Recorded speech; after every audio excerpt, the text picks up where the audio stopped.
Hello friends, welcome to my channel. MLC Jeevan Reddy మనసు మారింది. పార్టీలో జరుగుతున్న పరిణామాల నేపథ్యంలో తన ఎమ్మెల్సీ పదవికి రాజీనామా చేస్తానన్న జీవన్ రెడ్డి అధిష్టానంతో చర్చల అనంతరం తన నిర్ణయాన్ని మార్చుకున్నారు. దీనికి గల కారణాలు ఏమిటి అనేది విశ్లేషిద్దాం. నిజానికి పోచారం శ్రీనివాసరెడ్డి కాంగ్రెస్ పార్టీలో చేరికను జీవన్ రెడ్డి ఎందుకు వ్యతిరేకించారంటే, 10 ఏళ్ల తర్వాత రాష్ట్రంలో కాంగ్రెస్ పార్టీ అధికారంలోకి వచ్చింది. ఈసారి మంత్రివర్గంలో మాలాంటి సీనియర్లందరికీ అవకాశం వస్తుందని ఆశించారు. కానీ జీవన్ రెడ్డి, విహెచ్ లాంటి లీడర్లకు కొంత నిరాశ ఎదురైంది. సరే, జీవన్ రెడ్డి ప్రత్యక్ష రాజకీయాల్లో క్రియాశీలకంగా ఉన్నారు, కానీ విహెచ్ లాంటి వాళ్ళు రాజ్యసభకు అట్లాంటివి ఆశించారు. కానీ మొదటి దఫాలో క్యాబినెట్లో చోటు దక్కకపోవడం జీవన్ రెడ్డికి కొంత నిరాశ కలిగించింది. అలాగే మొన్నటి లోక్సభ ఎన్నికల్లో వాస్తవానికి ఆయన కరీంనగర్ నుంచి కంటెస్ట్ చేయాలని భావించారు. కానీ అధిష్టానం ఆయనను నిజామాబాద్ నుంచి బరిలోకి దింపింది. ఈ నిర్ణయాన్ని కాంగ్రెస్ రాజ్యసభ ఎంపీ రేణుకా చౌదరి తప్పుపెట్టారు. ఎందుకనంటే, తాను గతంలో కరీంనగర్ నుంచి పోటీ చేసి కరీంనగర్ లోక్సభ స్థానానికి 2 సార్లు పోటీ చేసి అక్కడ తనకు పట్టున్న ప్రాంతాన్ని కాదని నిజామాబాద్కు ఇవ్వడం అనేది ఒక అధిష్టానం తీసుకున్న రాంగ్ చాయిస్ అని ఆమె అప్పుడే విమర్శలు ఎక్కుపెట్టారు. ఈ నేపథ్యంలోనే మంత్రివర్గ విస్తరణ జరుగుతుందని, లోక్సభ ఎన్నికల ఫలితాల తర్వాత మంత్రివర్గ విస్తరణ జరుగుతుందని ప్రచారం జరుగుతున్నది.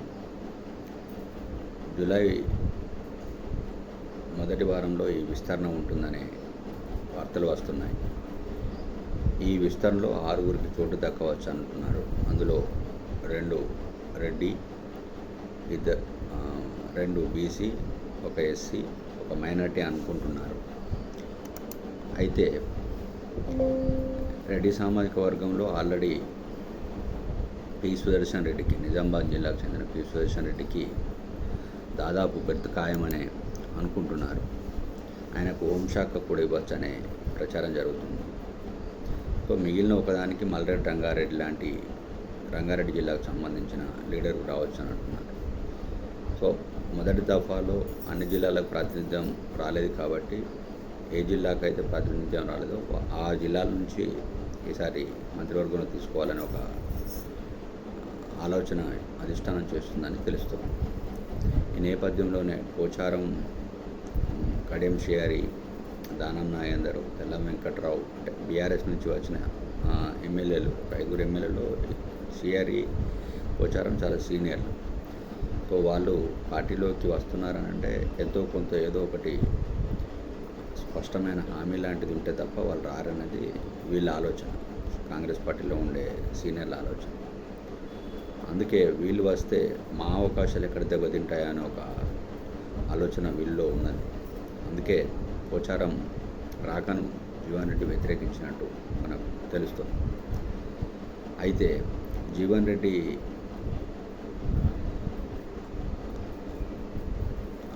అభిప్రాయాన్ని కానీ ఆయన విమర్శను కానీ పార్టీ పెద్దగా పరిగణలో తీసుకున్నట్టు కానీ సీరియస్గా తీసుకున్నట్టు కనిపించలేదు. పైగా తనపై పోటీ చేసి గెలిచిన Jagtial BRS MLA doctor Sanjay కుమార్ను తనకు తెలియకుండానే, తనకు మాట మాత్రం చెప్పకుండానే సీఎం రేవంత్ రెడ్డి ఆయనకు కాంగ్రెస్ పార్టీ కండువా కప్పడాన్ని జీవన్ రెడ్డి సీరియస్గా తీసుకున్నారు. అందుకే ఈ పరిణామాల నేపథ్యంలో ఆయన మనస్తాపానికి గురై తన ఎమ్మెల్సీ పదవికి రాజీనామా చేస్తానని ప్రకటించారు. ఈయనను బుజ్జగించే పనిని డిప్యూటీ సీఎం బట్టి విక్రమార్క, మంత్రి ఉమ్మడి కరీంనగర్ జిల్లాకు సంబంధించిన మంత్రి దుద్దిల్ల శ్రీధర్ బాబుకు పార్టీ అధిష్టానం అప్పగించింది. వాళ్ళతో సంప్రదింపుల తర్వాత వాళ్ళతో భేటీ అనంతరం కూడా జీవన్ రెడ్డి బెట్టు మీద ఉన్నట్టు కనిపించింది. ఇదే విషయాన్ని బట్టి శ్రీధరబాబులు కూడా చెప్పారు. ఏమని అంటే, ఆయన సుదీర్ఘకాలం కాంగ్రెస్ పార్టీలో ఉన్నారు, 4 దశాబ్దాల పాటు పార్టీకి సేవలు అందించారు. అట్లాంటి సీనియర్ను వదులుకోవడానికి మేము సిద్ధంగా లేము. ఆయన ఆవేదన మాకు అర్థమైంది. ఆయన ఆవేదనను పార్టీ అధిష్టానం దృష్టికి తీసుకువెళ్తాం. అదే సమయంలో ఆయనకు హామీలు ఇచ్చే స్థాయిలో మేము లేమని అన్నారు. ఈ నేపథ్యంలోనే అధిష్టానం నుంచి జీవన్ రెడ్డికి పిలుపు రావడం, ఆయన కాంగ్రెస్ జాతీయ ప్రధాన కార్యదర్శి కేసీ వేణుగోపాల్తో భేటీ కావడం, ఆయన భేటీ అనంతరం తాను రాజీనామాపై మనసు మార్చుకుంటున్నట్టు చెప్పారు. అయితే కొన్ని రాజకీయ పరిస్థితుల వల్ల కొన్ని నిర్ణయాలు తప్పవనేది ఆయన అధిష్టానం భేటీ అనంతరం చెప్పారు. అంటే పార్టీ తీసుకున్న నిర్ణయానికి తనకు చెప్పలేదని ఒక అసంతృప్తితో పాటు పార్టీ ఈ సమయంలో ఈ చేరికలను ఎందుకు తీసుకుంటుందనే విషయాన్ని పార్టీ బహుశా ఆయనకు చెప్పి ఉంటుంది. ఈ నేపథ్యంలో ఆయన ఈ వ్యాఖ్యలు చేసి ఉంటారు. అయితే పార్టీ అధిష్టానం తనకు హామీ ఇచ్చిందనే విషయం కూడా ఆయన స్పష్టం చేశారు. అంటే త్వరలో జరిగే మంత్రివర్గ విస్తరణలో కాంగ్రెస్ పార్టీ మొదటి నుంచి పనిచేసిన వాళ్లకు సముచిత గౌరవిస్తామని, వాళ్ళకు తగిన ప్రాధాన్యం ఇస్తామని పార్టీ అధిష్టానం ఇప్పటికే చెప్పినట్టు నేతలు చెప్తున్నారు. ఈ నేపథ్యంలోనే త్వరలో విస్తరణ జరగబోయే క్యాబినెట్లో జీవన్ రెడ్డికి అధిష్టానం నుంచి ఏమైనా గ్రీన్ సిగ్నల్ అందిందా అనే చర్చ పార్టీ వర్గాల్లో జరుగుతున్నది. అందుకే ఆయనే పదవికి రాజీనామా చేస్తానన్న తన బెట్టును వీడి పార్టీ అధిష్టానం తీసుకున్న నిర్ణయానికి పచ్చజెండా ఊపారనే వాదన వినిపిస్తున్నది. సో ఏదేమైనా కానీ జీవన్ రెడ్డి తాను ఏదైతే అనుకున్నారో పార్టీ అంటే తనకి ఏదైతే ప్రాధాన్యం దక్కుతలేదని ఆయన భావించారో ఆయన పార్టీ అధిష్టానం దగ్గరనే ఈ విషయాన్ని తెలుసుకున్నట్టు కనిపిస్తుంది. At the same time CM Revanth Reddy గారు కూడా ఏం చెప్పారనంటే, తన నేతృత్వంలోనే అసెంబ్లీ లోక్సభ ఎన్నికలకు వెళ్ళాం కాబట్టి ఇప్పుడున్న తన ముఖ్యమంత్రిగా తన బాధ్యతల